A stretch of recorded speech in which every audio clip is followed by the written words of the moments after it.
Hassan Qassimi, bonjour. Bonjour madame.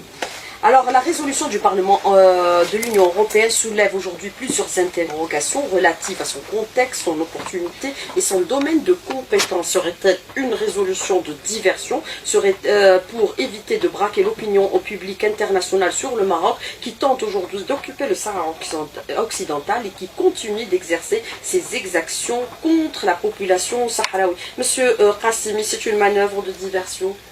Oui, la question elle est un peu trop longue, mais j'essaierai de répondre aussi rapidement possible pour permettre à nos auditeurs et nos auditrices de comprendre un peu le déroulement des événements. La résolution de l'Union européenne a été prise dans des conditions que nous connaissons tous. Il y a eu une véritable manipulation. Il y a eu également une tentative de diversion. Alors, ce qui se passe un peu au niveau du Sahara occidental, vous le connaissez, c'est une question de décolonisation. Et nos voisins, le Marzin du Maroc, est en difficulté et ils tentent par un moyen et des subterfuges de détourner l'attention de l'opinion publique internationale sur l'Algérie. Donc il y a eu effectivement au niveau du Parlement européen des manœuvres de diversion pour un peu détourner l'attention de l'opinion publique internationale à ce sujet. Le Maroc est en difficulté, tout le monde le sait. Il lui faut un échappatoire. Et pour ne pas braquer l'opinion publique internationale sur ce qui se passe au Maroc, les atteintes aux droits de l'homme, la répression et la tentative de passage en force sur le passage de Guerguera. Donc c'est des éléments très très importants que nous devons mettre en évidence. Le deuxième point, c'est que au niveau de l'élaboration et de l'adoption de cette résolution, il y a eu des manœuvres occultes. Il y a eu des groupes d'intérêt, des lobbies, des ONG qui ont malheureusement manœuvré au niveau de l'Union européenne. Et il y a eu ce dérapage que vous connaissez. Et la résolution a été adoptée dans des conditions un peu opaques, qui ne sont pas du tout transparentes. Donc là, on espère que nos amis de la rive sud de l'Europe et nos amis de l'Union européenne puissent un peu corriger cette maladresse qui a été faite à l'endroit de l'Algérie. Donc on ne va pas polémiquer sur le sujet, mais on va essayer de demander à ce que cette grave erreur qui a été faite soit rectifiée et rattrapée au plus vite. Donc il y a eu, madame, des manœuvres de diversion. Ça, c'est quelque chose qui est manifeste et qui est formel. Mais quel est l'objectif aujourd'hui de cette résolution dans le contexte actuel pour que les auditeurs qui nous écoutent puissent comprendre clairement toutes ces manœuvres? Madame, il y a plusieurs objectifs dans cette résolution. Alors, je vais vous dire une chose, que la poudrière du Moyen-Orient est en train de se déplacer vers le Maghreb, et de manière très, très, très dangereuse. Cette résolution prend en toute apparence les formes d'une pression et d'un chantage au sujet de l'Algérie. La position de l'Algérie, elle est connue sur le plan international et sur le plan régional. L'Algérie n'a pas d'ambition territoriale ni expansionniste. C'est que l'Algérie est connue. Nous avons une doctrine nationaliste, panafricaniste, et qui a un certain nombre de positions qui dérangent. Donc les positions de l'Algérie, j'essaierai de rappeler quelques-unes les plus importantes au sujet de la Palestine, au sujet du Sahara occidental, et le refus de l'Algérie de normaliser ses relations avec l'entité sioniste. Encore plus, l'Algérie est en train de mener des réformes très très importantes qui vont permettre à notre pays, dans peu de temps, de passer vers une phase qualitative plus importante où j'en suis certain que l'Algérie risque de devenir un partenaire avec qui il faut compter, un partenaire qui va influer sur le plan régional, et tout ça dérange certaines parties qui voudraient que l'Algérie soit l'enclos ou la chasse gardée de certains pays, et cela, vous le savez, et tout le monde le sait, cela est inacceptable. Donc voilà à peu près les quelques raisons qui font qu'il y a des pressions, un chantage politique au sujet de l'Algérie qui pratiquement essaye de défendre une ligne de conduite qui puisse un peu faire de notre pays un pays qui compte sur le plan régional. Donc le contenu de la résolution, je voudrais revenir à certaines déclarations des membres du lobby qui ont un peu parrainé cette résolution. Alors pour eux, il s'agit de défendre l'Algérie, il s'agit de défendre les libertés, et croyez-moi que ces gens-là sont connus. Ils sont une dizaine d'eurodéputés qui ont fait ces manœuvres. Bien sûr, ils ne sont pas seuls. Il y a sur le plan interne chez nous en Algérie, il y a des éléments qui ont participé activement, de près ou de loin, à l'élaboration de cette résolution. Donc l'Union européenne devrait, pour l'avenir, et à mon avis, cesser d'aller dans la direction dans cette direction où pratiquement on manifeste de l'hostilité en direction de l'Algérie. Donc il y a eu des manœuvres souterraines consistant à essayer de discréditer l'Algérie sur le plan régional et sur le plan international en lui reprochant des atteintes aux droits de l'homme, des atteintes à la démocratie. Mais là, croyez-moi, madame, que ces personnes-là qui ont œuvré dans les coulisses du Parlement de l'Union européenne sont connues. C'est des mercenaires. Ils n'ont jamais roulé pour la liberté, d'ailleurs, ou pour la démocratie. Ils ont tous des riads à Marrakech ou à Tanger, et ils sont grassement payés pour les actions de subversion qu'ils sont en train de commettre un peu partout, pas uniquement chez nous en Algérie. Mais justement, par rapport à ce que vous déclarez un instant, M. Hassan Qassimi, certains considèrent que l'Occident a toujours utilisé la démocratie et les questions de liberté et des droits de l'homme pour occuper et détruire des États. On l'a vécu durant les années 2000 avec, bien sûr, la destruction de l'Irak et l'élimination de Saddam Hussein sous prétexte qu'il détenait l'arme de destruction massive. Et on l'a vu en 2011 avec, bien sûr, la Libye où Muammar Kadhafi a été assassiné au vu et au su de tout le monde. Madame, Sous prétexte qu'il représentait une menace pour les minorités. je vais essayer de vous dire quelque chose de très puissant et de très fort. Quand l'Occident vous parle de démocratie et de liberté, regardez derrière vous s'il n'y a pas un loup prêt à vous couper la gorge. Au nom de l'Occident, madame, au nom de la démocratie occidentale et des libertés occidentales, combien de crimes, combien de génocides ont été commis au nom de cette liberté et de cette démocratie. Je vais vous donner des chiffres, madame, parce que moi, pour être crédible, il faudrait venir avec des arguments qui sont solides. Les coalitions internationales militaires qui ont été organisées contre certains pays arabes, au nom de la démocratie et au nom de la liberté. Savez-vous, madame, combien d'Irakiens ont été tués durant la guerre d'Irak? C'est une coalition militaire internationale occidentale. Il y a eu un demi-million d'Irakiens qui ont été tués. 500 000 Irakiens qui ont été tués.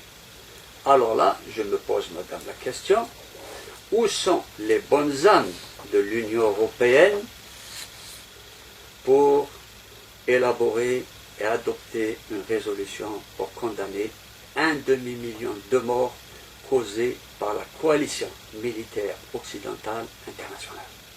En Syrie, savez-vous combien de morts a provoqué la coalition occidentale militaire et internationale?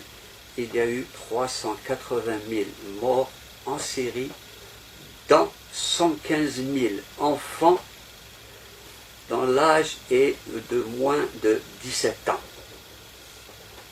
Alors, pour la Syrie, où sont les bonnes âmes du Parlement de l'Union européenne? Pas un mot, pas une résolution. Ils ont été tous complices des génocides qui ont été commis en Irak, en Syrie. Au Yémen, actuellement, c'est un pays qui a été détruit par la coalition saoudienne émirati qui a provoqué 100 000 morts et des millions de personnes qui sont livrées à la famine. Où sont les bonnes âmes de l'Union européenne? Pas un mot, pas une résolution. Ils ont été complices du génocide et des crimes qui ont été commis dans ces pays. Maintenant, madame, il faudrait qu'on tire des enseignements. Quels sont ces enseignements? Je vais vous dire une chose, madame. Les crimes et les génocides contre les populations et contre l'humanité sont imprescriptibles devant la loi. Et là, on demandera aux Nations Unies que ce dossier soit déterré pour que les auteurs de ces crimes soient jugés en tant que tels, en tant que criminels de guerre. Et là, madame, le passif en matière de droits de l'homme, il n'est pas chez nous, en Algérie, qu'on veut bien le faire croire, la résolution de l'Union européenne. Le passif en matière de droits de l'homme, il est dans le camp de l'Occitan. C'est l'Occitan qui empêche la démocratie, l'avènement de la démocratie dans le pays. Mais sur le plan géostratégique, vous parlez de la poudrière du Moyen-Orient qui se déplace aujourd'hui vers le Maghreb. Pourquoi spécifiquement notre région aujourd'hui est la cible d'attaque? Puisque l'Algérie s'est devenue carrément à ses frontières, elle est entourée de pays déstabilisés, c'est la ceinture de feu autour de l'Algérie, que ce soit du côté de la Libye, du côté du Mali ou du côté maintenant du Maroc, de l'ouest de l'Algérie, avec bien sûr le conflit du Sahara occidental. Madame, c'est un processus dans l'histoire qui est très long. Il a commencé avec la guerre froide. Malheureusement, heureusement d'ailleurs que la guerre froide est terminée, mais les Occidentaux ont continué à faire la guerre froide en l'absence de la guerre froide. C'est un peu difficile à comprendre, mais ils ont continué à faire la guerre froide. Alors, comment ont-ils continué à faire la guerre froide sur le plan géostratégique? L'Union européenne est en train de s'étendre sur le flanc de l'Est vers la zone d'influence classique russe. C'est des hostilités, madame. Et il y a des théoriciens qui ont toujours poussé vers le pourrissement. C'est la politique du pourrissement. On a poussé les frontières de l'Europe vers l'Est pour provoquer des guerres et des conflits. Le cas de l'Ukraine est un cas qui est exemplaire. Et en plus, madame, le désordre mondial qui est en train de se provoquer, qui c'est qui le provoque? Nous évoluons actuellement de la révolution des pétromonarchies qui s'est développée au Moyen-Orient et dans le monde arabe vers la révolution du printemps Mossad.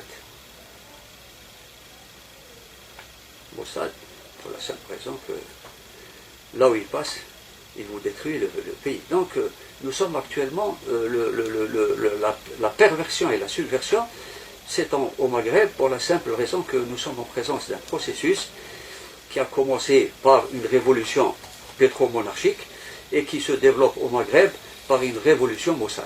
Mais quand on a une concomitance, par exemple, d'événements qui se produisent simultanément au niveau de la région, bien sûr la déclaration de guerre contre le Sahara occidental par le Maroc qui a violé un peu le cessez-le-feu qui avait été signé en 91, vous avez aussi parallèlement au Mali la libération de 200 terroristes. Madame, ce qui s'est passé... C'est volontaire, tout ça est volontaire. Écoutez, ce qui se déroule sur le terrain, rien n'est le résultat du hasard. Tout est prémédité, et c'est des préméditations qui sont subversives et qui sont commanditées, bien sûr, quand on essaye d'analyser les événements, elles sont commanditées de l'étranger. Mais il faut, madame, se garder d'éviter d'expliquer les phénomènes par toujours le complot étranger. Vous savez que pour être en mesure de faire face aux menaces à venir, immédiates ou les menaces qui sont inconnues, il faut avoir une gouvernance résiliente. Chez nous, nous avons des défaillances, il faut le reconnaître. Et nous devons absolument faire notre autocritique. Nous devons aller vers une gouvernance résiliente, des institutions solides, démocratiques, un état de droit, pour qu'on puisse, pour l'avenir, affronter les menaces qui vont arriver et qui seront encore plus virulentes et plus difficiles. Maintenant, ce qui se passe au Maroc, le passage en force au niveau de l'espace de Gargarat, vous savez c'est pourquoi? Parce que les Marocains ont été surpris, ils ne s'attendaient pas à une réaction aussi violente des Sahraouis. Ils pensaient qu'ils allaient faire une petite balade touristique, passer en force et s'installer durablement. Et là, ils ont été surpris et ils sont en train de revoir un peu leur symphonie. Maintenant, pour ce qui se passe au Mali, si vous voulez que je continue, je continue ce qui s'est passé au sujet de la libération des 203 terroristes. Donc, pour les 203 terroristes, vous savez ce qui s'est passé. Il y a eu un accord entre les autorités maliennes et françaises pour libérer 203 terroristes. Et là, l'Algérie a formulé une vive réaction au sujet de cet accord qui porte préjudice à la sécurité et à la stabilité régionale. Alors, M. Hazem Qassimi, moi je voudrais revenir avec vous sur les 203 terroristes libérés au Mali. C'est une véritable menace puisque vous dites en politique, il n'y a jamais de coïncidence. Oui, c'est vrai, madame, parce qu'il ne faut pas oublier un élément majeur de cette opération, c'est qu'il y a eu paiement d'une rançon. Alors, la rançon, au début, les informations qui ont circulé, c'était 6 millions d'euros, mais en fin de compte, c'est 10 millions d'euros. Pour libérer deux otages. Pour libérer deux otages. Et croyez-moi que l'organisation terroriste qui a libéré les deux otages et qui a en contrepartie pris 10 millions d'euros, elle a fait la fête. Elle a fait la fête au nord du Mali. Maintenant, pour les 203 terroristes, il y a eu quelques terroristes qui ont été algériens, qui ont été acheminés au nord du Mali. Dont un a été arrêté par les forces de l'ANP. Deux. Alors, qui ont été acheminés et qui ont été pratiquement encouragés à rentrer sur le territoire national. L'un a été arrêté du côté de Timiaouine et le deuxième a été arrêté du côté de Tlemcen. Donc ces deux terroristes, bien sûr, ont été bien briefés avant de rentrer sur le territoire national et leur objectif était de réactiver les cellules dormantes, de réactiver certains groupes terroristes. Et si vous le voyez, depuis quelques jours, il y a eu un groupe qui a repris du service du côté de Djidjel, à peu près du côté de la localité d'Al-Ansar. Donc, qui était le fief durant les années de terrorisme de l'AIS. Oui, donc l'Algérie a condamné vivement le paiement de cette rançon qui va bien sûr renflouer les caisses des organisations terroristes, qui va permettre à ces organisations de recruter encore plus de terroristes et de mener encore d'autres activités subversives. Je voudrais aborder un élément très important. Vous savez, l'organisation Ansar Islam al-Muslimin, qui est dirigée par Iyad Ghali, on a accusé l'Algérie d'avoir abrité Iyad Ghali sur le territoire algérien. On l'a toujours dit. Et ceux qui l'ont dit, on le connaît. On connaît qui a accusé l'Algérie d'avoir abrité pendant de longues années Iyad Ghali sur le territoire national du côté de l'Adrar, de Timiaouine et de Tinzaouatin. Mais là, je vous dis une chose, c'est que nous avons dernièrement, lors de la négociation pour la libération des 203 terroristes, nous avons appris que des émissaires maliens et des émissaires français par le canal de certains ONG ont négocié directement avec Iyad Ghali au nord du Mali.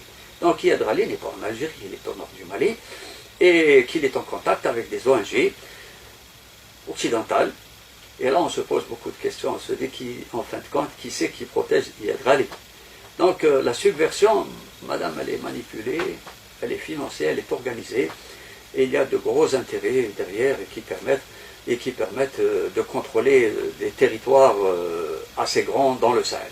Et quand vous dites qu'il y a de grands intérêts, ils sont éminemment économiques et bien sûr c'est lié aux ressources énergétiques et minières, puisque certains disent que dans l'ombre des officines secrètes, des scénarios d'ingérence et de domination sont échafaudés pour préparer la domination et le contrôle des territoires à haut rendement énergétique ou minier. On l'a vu avec la Libye, aujourd'hui on est en train de siphonner carrément les ressources pétrolières de la Libye. Madame, je vais vous parler de Zbigniew Brzezinski. Zbigniew Brzezinski, c'était l'un des plus grands stratèges américains qui a été le conseiller sur la sécurité nationale de Carter. Il a écrit un livre, c'est Le Grand Échiquier. Alors, il a une grande théorie qui dit que c'est l'Occident qui est passé maître dans la création de ses propres ennemis pour les combattre. Ça veut dire quoi, madame? Ça veut dire que le terrorisme est une création de l'Occident. Et l'Occident combat le terrorisme. Et le terrorisme a toujours été un instrument de domination des territoires. C'est même Hillary Clinton le dit dans ses mémoires, dans la page 238 ou 230, elle reconnaît que Al-Qaïda est une création de la CIA. Daesh, la même chose. Ansar Din ou toutes les organisations subversives et terroristes qui agissent au nord de la Syrie, c'est des organisations subversives qui ont été financées par l'Occident. Alors, vous savez, la théorie de Brzezinski est d'actualité plus que jamais. Mais quand vous parlez d'Hillary Clinton, certains experts géopolitiques disent qu'aujourd'hui que l'arrivée des démocrates à la Maison-Blanche risque de compliquer encore davantage les choses, puisqu'on se souvient que Obama était pratiquement, avec Hillary Clinton, les artisans du printemps arabe. Et pourtant, Obama a eu le prix Nobel de la paix. Alors, madame, je vais vous dire une chose, que le nouveau président qui arrive, Joe Biden, alors il va trouver un état des lieux catastrophique, un monde complètement délabré, des crises et un désordre mondial inimaginable, une économie mondiale dérégulée, où on a pratiquement des situations qui sont insoutenables et ingérables. Donc nous sommes face à une gouvernance mondiale défaillante. Donc on espère que Joe Biden puisse remettre de l'ordre un peu et rappeler surtout à l'ordre certaines pétromonarchies qui sont en train d'organiser la pagaille un peu partout dans le monde arabe et qui veulent aussi organiser la pagaille dans le Maghreb. Alors ces États-là, madame, pour moi c'est des États délinquants, c'est des États voyous qui sont en train d'exporter le désordre, d'exporter la subversion. Et là, madame, il y a eu 1 million de morts. Et là, il va falloir, un moment ou un autre, demander aux organisations internationales, aux organisations des droits de l'homme de s'impliquer pour que les auteurs de ces crimes soient jugés. Mais l'installation des Émirats arabes au niveau de la ville d'El Ayoun, c'est une façon d'encourager cette subversion. Est-ce qu'il faut aujourd'hui, par exemple, identifier, citer par les noms, les commanditaires de tous ces complots, puisque nous avons vu qu'il y a eu aussi au niveau du gouvernement des réactions où on cite nommément les pays qui sont concernés, madame, impliqués dans ce complot. Les Émirats arabes unis, c'est une quantité non négligeable. Il faut voir s'il y a derrière. Ils ont de l'argent et ils font la guerre par procuration. Donc l'Algérie est un grand pays. Nous, on ne discute pas avec des petits. Et surtout, des petits qui organisent le désordre. Il faut voir qui est derrière, l'État sioniste. Bien sûr. Écoutez, l'État sioniste, c'est le seul État au monde dont on ne connaît pas les frontières. Elles sont extensibles. La normalisation qui est en train de se dérouler dans le Moyen-Orient. À laquelle l'Algérie refuse totalement cette option. Mais qu'est-ce qui va se passer? Qu'est-ce qui est en train de se dérouler au Moyen-Orient? C'est que l'entité sioniste est en train d'avaler toutes les petites pétromonarchies du Moyen-Orient, à commencer par l'Émirat arabes unis. Savez-vous ce qui a été décidé cette semaine au niveau des Émirats arabes unis? C'est de donner la nationalité émiratie à tous les citoyens de l'entité sioniste. Imaginez-vous les conséquences d'un tel bouleversement au niveau du Moyen-Orient. L'objectif, madame, c'est de détendre les frontières de l'entité sioniste pour réaliser le grand État sioniste aux dépens de la Jordanie, qui est en train de soutenir l'entité sioniste, aux dépens de l'Égypte, aux dépens de toutes les pétromonarchies du Moyen-Orient. On s'attend à un bouleversement géostratégique au niveau du Moyen-Orient qui va se manifester par un grand désordre. Mais quand vous dites que la poudrière du Moyen-Orient se déplace aujourd'hui vers le Maghreb et pourrait concerner directement également notre pays, puisque vous faites les parallèles avec les incendies provoqués en Algérie, l'importation de 30 000 tonnes de blé impropre à la consommation, comportant bien sûr de particules nocives, l'affaire a été dévoilée au grand public et dangereuse bien sûr à la santé des citoyens. Ce sont des actes prémédités de l'étranger dans le but de troubler l'ordre public en Algérie. C'est pour provoquer une fracture avec le peuple. Oui, madame, la résolution du Parlement de l'Union européenne est très, très perfide.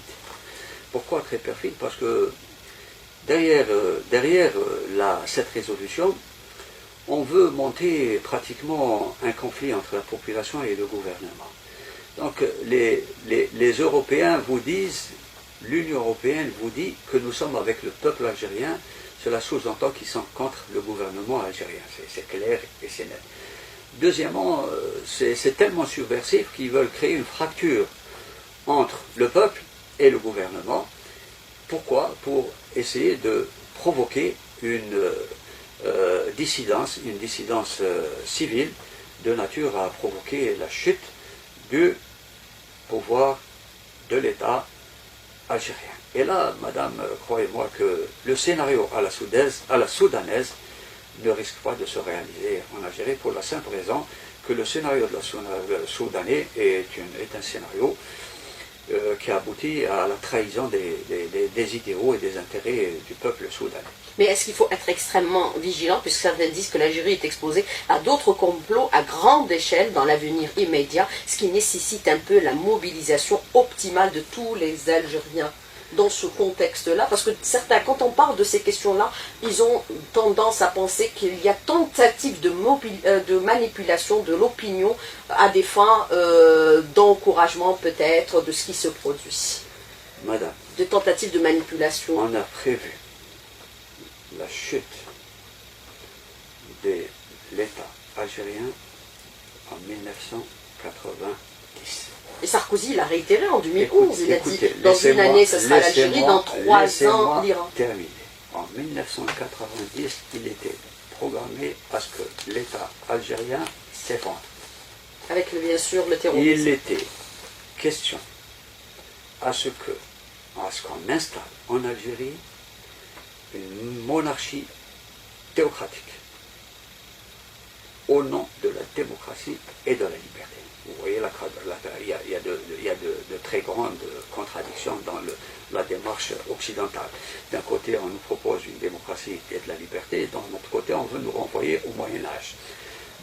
Mais ça a toujours été la limite de l'Occident, la démocratie et la question de liberté. Deuxième phase, en 2011, lors de l'attaque de la coalition militaire internationale contre la Libye en 2011, souvenez-vous, Bernard-Henri Lévy à Tripoli avait annoncé que la chute imminente de l'Algérie. Ça ne s'est pas réalisé. Les réseaux de Bernard-Henri Lévy au sein du Parlement européen ou parmi certains de ses amis en Algérie n'ont pas réussi à réaliser leur projet de provoquer l'effondrement de l'État algérien.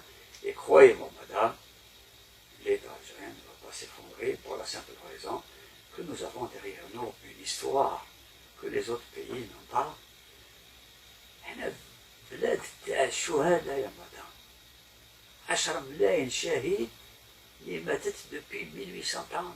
Nous avons eu 10 millions de shahids que la France coloniale a tués depuis 1830. Et ça sera exterminé. Et ça va circuler dans le sang de nos enfants et de toute la population algérienne. Croyez-moi que les Algériens, je vais vous ouvrir une petite parenthèse. Les Algériens ont le cœur chaud et ils sont révoltés.